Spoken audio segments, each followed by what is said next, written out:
my Department of Biology. Today I am here to share the one more new topic, tongue. So in a previous class we discussed about the parts of our digestive system like mouth. In a mouth we discussed about lips and teeth. Now we discuss about tongue. What about tongue?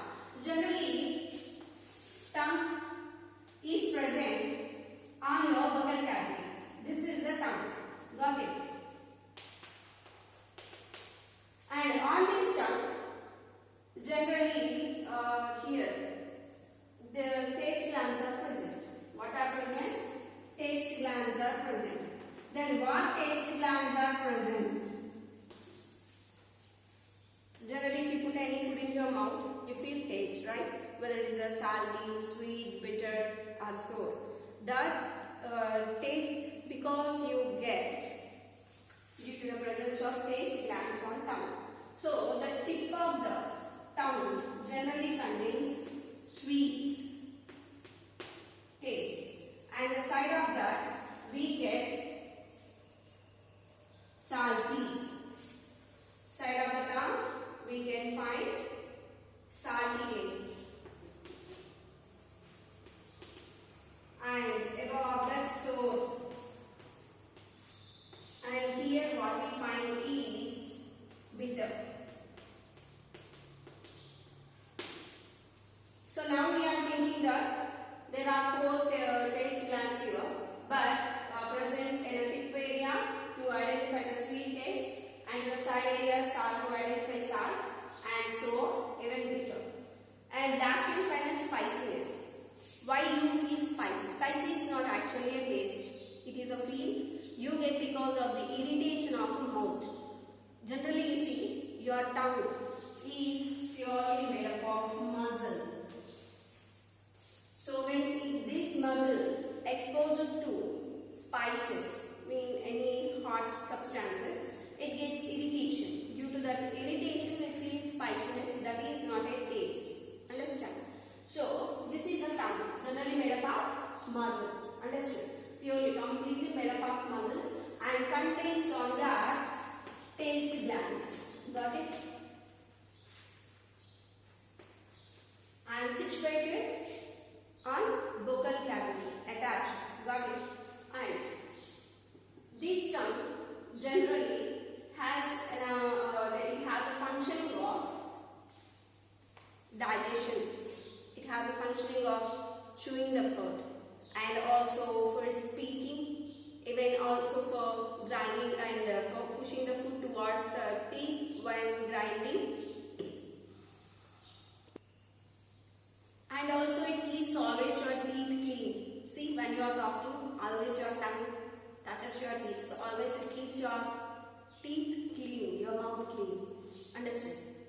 And this tongue also helpful for swallowing the food inside and for holding the food inside. Understood?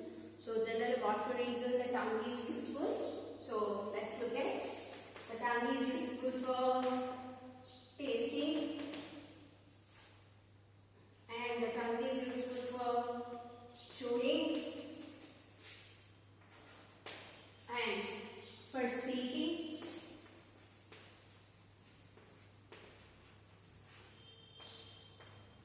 and also for pushing the food towards the teeth, and as well as for cleaning of the teeth. For these are the major purposes of tongue. And on this tongue we get a watery substance. What is that watery substance? Now we need to look at about. That watery substance is nothing but saliva. From where this saliva comes? Not from tongue. It comes from salivary glands. So what are salivary glands? How they are useful? Now we look at. Okay, so have you understood? Generally, this is tongue. Tongue has different taste glands on that, and these taste glands are helpful for identifying and for recognizing of taste, and along with that, these sweet taste to recognize sweet components, the tip of the area, and a side of the area for recognizing, detecting the taste of salty, and above that sour and bitter. And these tongue is muscles. Got it? So that when you eat any spicy items, due to the irritation of the muscles, you will spicy feeling. Understood? And what for the reason this tongue is useful? Generally, tongue is useful for tasting and for chewing and for swallowing. Here, forgot about it. Swallowing and for speaking, as well as for cleaning your mouth and teeth. Next, we look at about salivary glands. Next, the tongue is associated with salivary glands due to that we get saliva in our mouth. So, how these salivary glands secrete saliva? The salivary glands are generally present not in a tongue. There are 3 pairs of salivary glands. How many pairs of salivary glands present? 3 pairs of salivary glands present. So generally the first pair is present under the tongue. The second pair is present inside. The 2 angles are palate to the jaws. There are 2 jaws, right? We have 2 jaws, upper and lower jaw. So inside of the jaws, to the angles of the jaws, we find the second pair. And the third pair present exactly below of the ear. So these are the 3 pairs of salivary glands which secrete saliva. Then what this saliva contains? This saliva contains water, salts and slimy mucus. Water, salt, slimy mucus. What is mucus? You are able to understand about water, salts. Then what about mucus? Mucus is a slippery substance which gives a sticky nature. Generally, if you touch your saliva, you feel stickiness. That sticky nature because of the presence of mucus in saliva.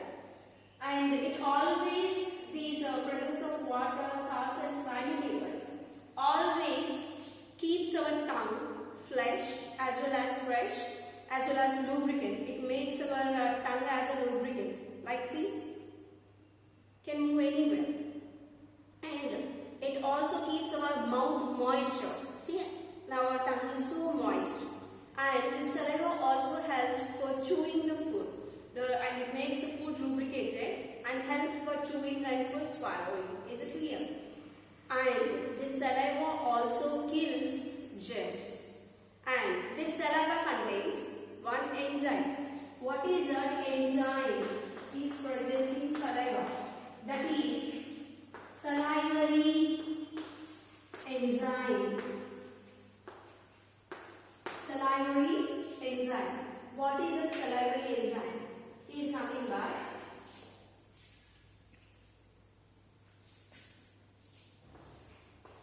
salivary amylase. This amylase is also known thyme. This amylase is also known thyme. What is the use of this amylase? Generally, you see, the foods what we are taking into our body, they should convert it to the form of simpler, which can be soluble in water. So in starting of the class I told you. So the complex food should be converted into the form of water soluble component substances. To convert, generally the carbohydrate should convert to glucose. This is a simpler form for the carbohydrates. Then for proteins, amino acids, right? Amino acids. And then for fats, fatty acids. Fatty acids and glycerol. These are the simpler form for these components. Then, what is the use of this amylase? Amylase is an enzyme, right? So that it breaks down carbohydrates into not glucose, but it takes double sugar. So, how it is, I will tell you. Just a bit.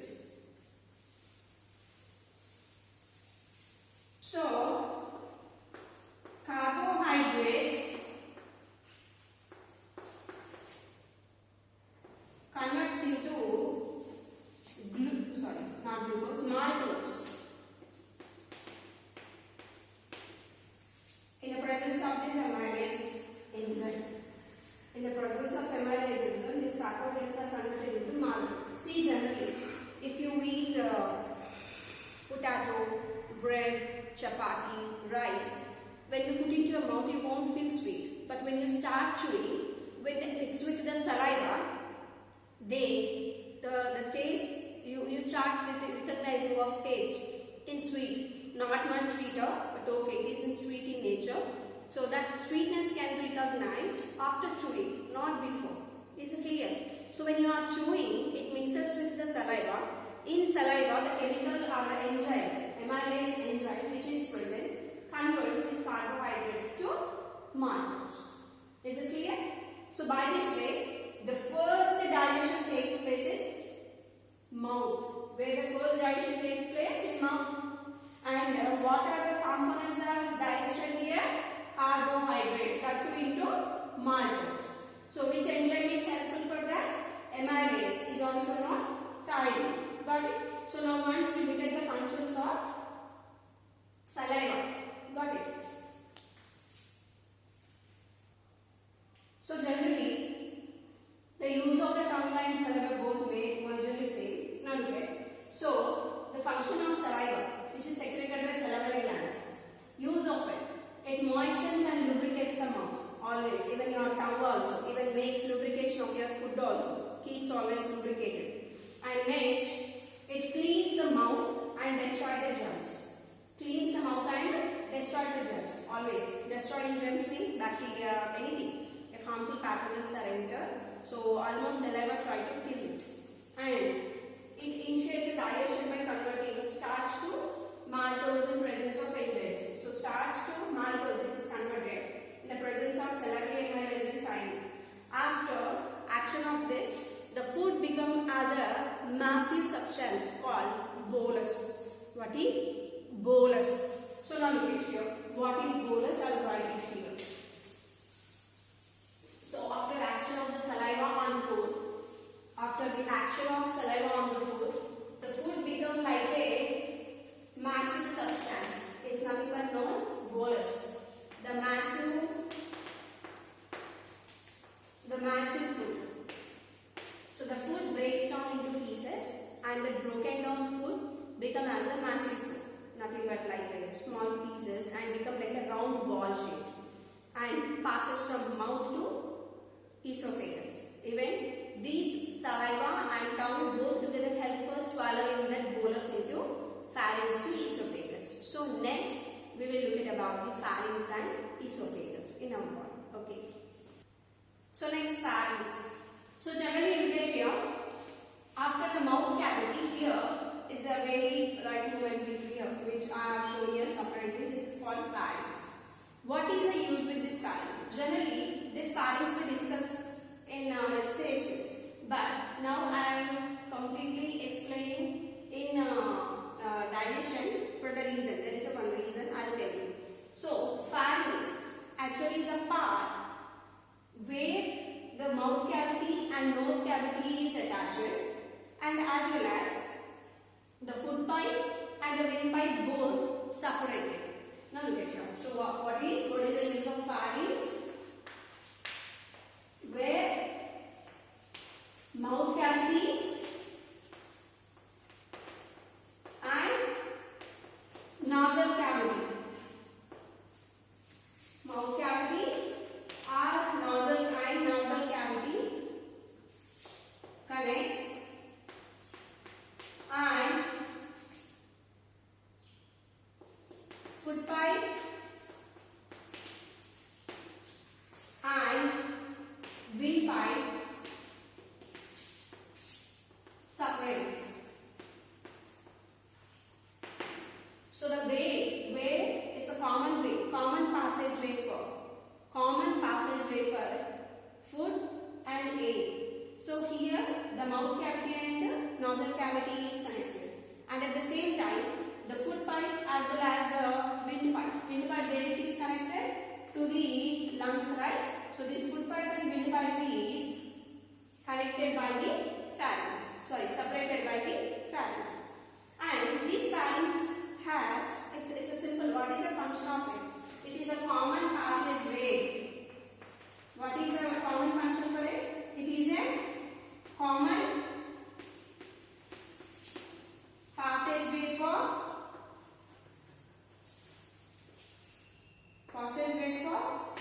food and air. Nothing more than that. That is the function. But here near of the pharynx there is a flap-like structure which acts like a lid and prevents the flow of food into windpipe. That is very, very important. We need to look at it. What is that, you know? That is epiglottis. Epiglottis.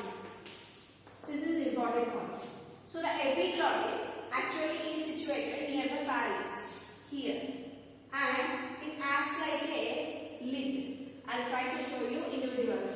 This is a food pipe and here is a windpipe. Both are separated, but when food is passing, there is a chance the food also can enter into windpipe. Is clear? Think it is a food pipe and it is a windpipe. When food is passing from the pharynx, there is a possibility the food can enter into windpipe, but there is no chance because the near the windpipe, above the trachea, windpipe is also known trachea. So above this trachea, there is a flap-like structure present.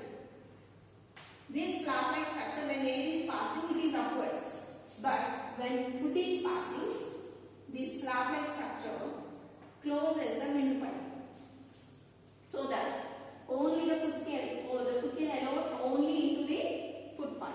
That's it. So here, these epiglottis, if not present, if food goes into windpipe, you know what will happen. What happens? Simply what happens? There will be a problematic in respiration and people die. To prevent that condition, here the epiglottis helps. But sometimes, even though little amount of food, due to when you are eating hurriedly, the food goes into your windpipe. Then, how it helps? Here we get a chunk. Chunk is something but porabota, generally in normal Telugu language. So a chunk, due to the presence of cilia in windpipe, it pushes the food very forcibly to outside, so that we get chunk. So by that way the food comes out. Understood?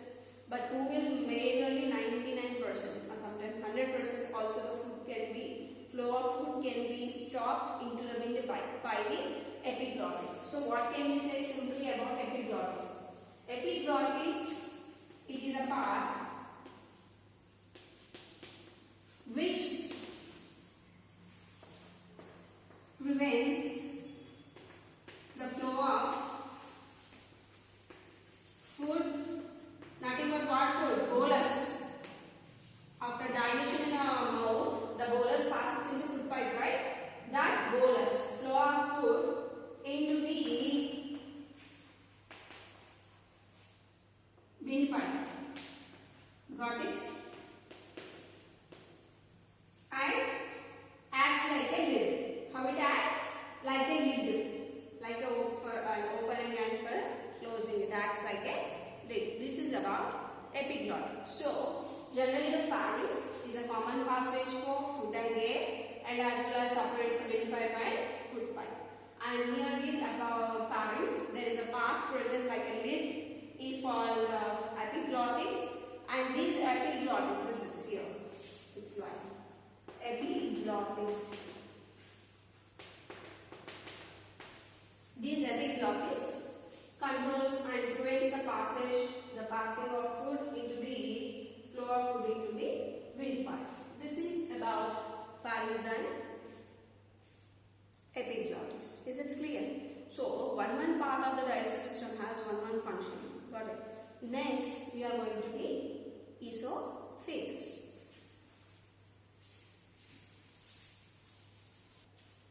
So, students, about the esophagus, we will discuss in our next class. Okay? About esophagus and as well as about stomach.